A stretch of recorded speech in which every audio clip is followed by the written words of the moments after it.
Hi guys, welcome to another IWCS video.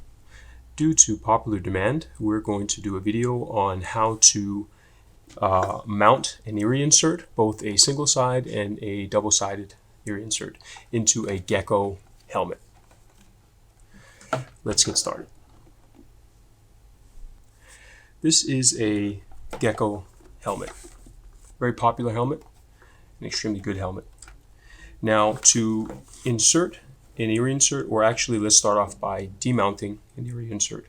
You can see here on the right hand side we have a single-sided iriInsert with a push to talk button.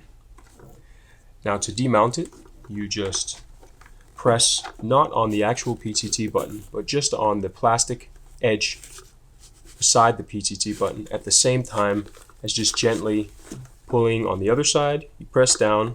Sometimes it helps to take one side at a time until you can just eke it out of its mounting rubber hole or bush.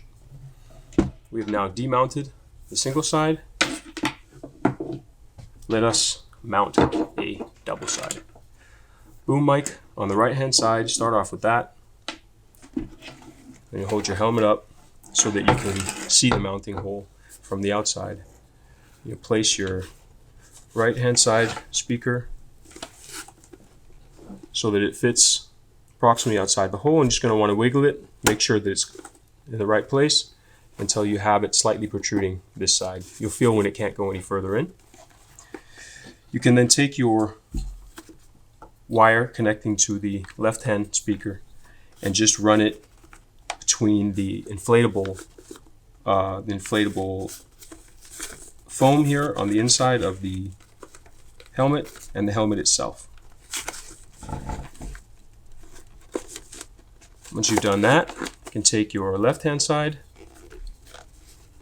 and do the same thing. Find the hole and just gently squeeze it through, wiggle a little bit until it goes all the way through and you can't push it any further. It will slightly protrude on the right hand side, left hand side, sorry.